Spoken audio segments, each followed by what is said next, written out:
भाजपा आई जब इन पर बलात्कार का, इन पर मॉब लिंचिंग का, दंगे का, दलित की हत्या का, ये सब कोई मामलों में फंसते हैं, इनका वोटर गोलबंद हो जाता है। राम मंदिर की अगुवाई करने वाला नेता चिन्मयानंद नंगा होकर के अपने कॉलेज की बेटियों से मालिश करवाते, उसका वीडियो वायरल हो रहा है। उस पीड़िता को सुप्रीम कोर्ट जाना पड़ा मुकदमा दर्ज कराने के लिए। उत्तर प्रदेश में इनका एक विधायक है कुलदीप सेंगर, उसने अपनी चचेरी बहन का बलात्कार किया। उस बेटी को मुकदमा दर्ज कराने के लिए योगी के आवास के बाहर आत्मदाह करने के लिए विवश होना पड़ा। वही चाहिए थी, चाहे आसाराम जैसा जिसकी चौखट पर नरेंद्र मोदी मत्था टेकता था, वो जेल में सजा भुगत रहा है बलात्कार के आरोप में।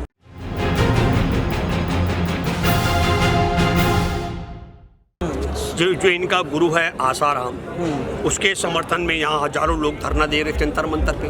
वो बलात्कार के मामले में राम रहीम ने तो लाठी और गोलियां चलाई, हत्या करवा दी।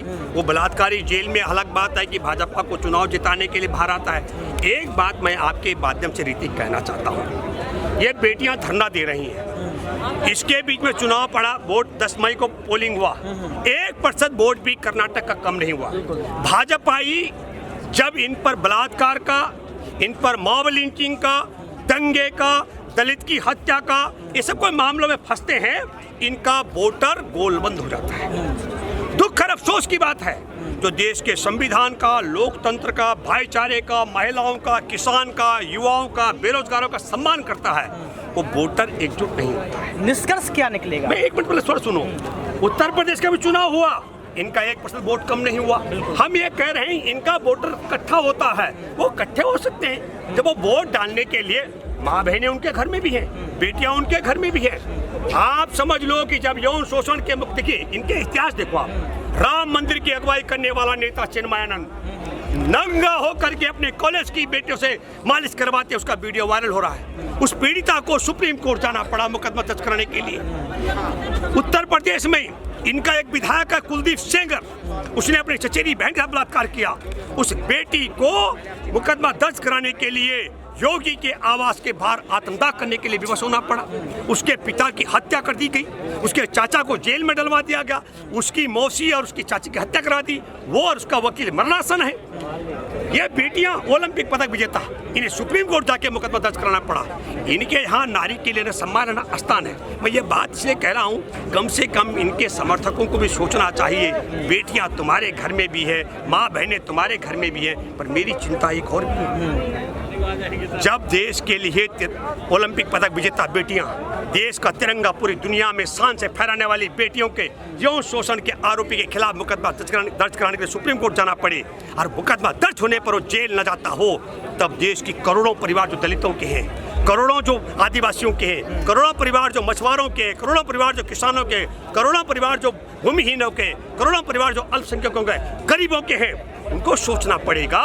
उनकी बेटियों के साथ यौन शोषण होगा इनके राज में, तो कहाँ कपिल सिब्बल जैसे वकील मिलेंगे, जंतर मंतर में कैसे आएंगे, सुप्रीम कोर्ट कैसे जाएंगे, मुकदमा दर्ज होगा कि नहीं और गिरफ्तार होंगे कि नहीं। व्यवस्था वही चाहिए थी, चाहे आसाराम जैसा जिसकी चौखट पर नरेंद्र मोदी मत्था टेकता था, वो जेल में सजा भुगत रहा है बलात्कार के आरोप में, और आज ये छुट्टा सांड की तरह घूम रहा है जिसने यौन शोषण के मामले में मुकदमे दर्ज है। तब मैं ये कहना चाहता हूँ, ये उन सब लोगों के लिए एक सबक है। मैं अपील करता हूँ जो इनके भक्ति में आ रहे हैं, इनके बहकाव में आ रहे हैं, और मैं ये कहना चाह रहा हूँ जनवरी तक लटकाएंगे ये जनवरी में बोलने वाले हैं ऋतिक कि कोई बात नहीं है, देश की बेटियों का यौन शोषण किया, पर ये मंदिर बनवाने वाला था कार्यकर्ता चिन्मयानंद ने अगर नंगी ढगन होकर तेल मालिश करवाई तो ये मंदिर बनवाने वाला था। तो देश को तय करना है कि मंदिर बनाने के नाम पर देश की बेटियों का यौन शोषण, बलात्कारियों को तुम सत्ता में देखना चाहते हो कि नहीं,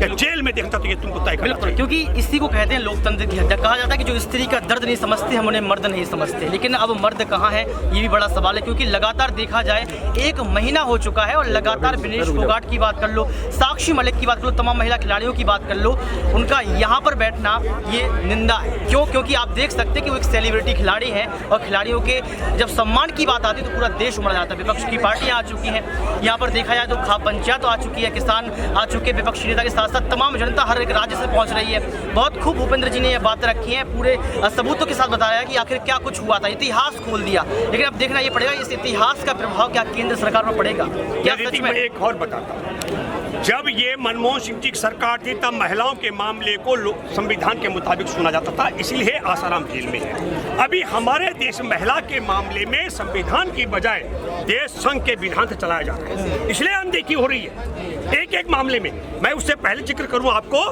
कि हमारे देश की आज़ादी की 75वीं वर्षगांठ को कलंकित करने के लिए इन देश के गद्दारों ने, जिसकी 3.5 साल की बेटी की हत्या कर दी गई थी, वो गर्भवती, उसके साथ बलात्कार हुआ, उसके परिवार में उसकी माँ और महिला के साथ बलात्कार हुआ, 14 लोगों की हत्या कर दी गई। उसके बलात्कारी दंगाई हत्यारों को आज़ादी की 75वीं वर्षगांठ पर तुमने रिया करके हमारे देश की आज़ादी के पर्व को कलंकित किया है। ये मैं बिल्किस बानो का जिक्र कर रहा हूँ। मैं इसलिए कहना चाह रहा हूँ, मुझे बहुत हैरानगी है, मैं आपके माध्यम से गंभीरता से कहना चाहता हूँ, जिस तरीके से राहुल गांधी की सदस्य छीनने के लिए छुट्टी में छीना गया और बहाली के लिए छुट्टी के बाद फैसला, मुझे तो लगता है अदालतों को भी अभी संघ के विधान से जो पेगासस जैसा ताकतवर जासूसी सॉफ्टवेयर है उसकी ताकत और मदद से संचालित किया जा रहा है। बिल्कुल, यहाँ पर बड़ी बड़ी बातें कह दी है। साफ तौर पर ये देखा जा सकता है कि विपक्ष की पार्टियां भी ये बात कह रही है कि उनकी आवाज़ को दबाने का प्रयास किया जा रहा है। ये भी कहा जा रहा है कि संसद से लेकर सड़क और सड़क से लेकर संसद तक जब हम प्रोटेस्ट करने के लिए निकलते हैं तो दिल्ली पुलिस का रवैया भी ठीक नहीं है। यानी कि यहाँ पर देखा जाए ईडी सीबीआई की बात कर लो, तमाम लोगों की बात कर लो, हर कुछ दबाव में है। लेकिन अब देखना ये पड़ेगा कि भारत देश का लोकतंत्र सुरक्षित कैसे रहेगा, क्योंकि लोकतंत्र अगर खतरे में है तो समझ लो पूरे देश खतरे में। अब देखना ये पड़ेगा कि ब्रजभूषण शरण सिंह गिरफ्तार कैसे होंगे और विनेश फोगाट, साक्षी मलिक किन सबूतों को पेश करेंगे। क्या एक बार फिर सुप्रीम कोर्ट का रुख करना पड़ेगा, क्योंकि सुप्रीम कोर्ट का दरवाजा खटखटाना मतलब है अंतिम दरवाजे तक पहुंच जाना। अब न्याय के मंदिर में कैसे न्याय मिलेगा ये वक्त तय करेगा। आज के लिए सिर्फ इतना ही। आज की खास रिपोर्ट में सुमित सर को बहुत बहुत शुक्रिया, उन्होंने अपना बढ़िया समय दिया, सुबह से लेकर शाम तक हमारे साथ जुड़े रहे। कैमरा सुमित के साथ ऋतिक सविता।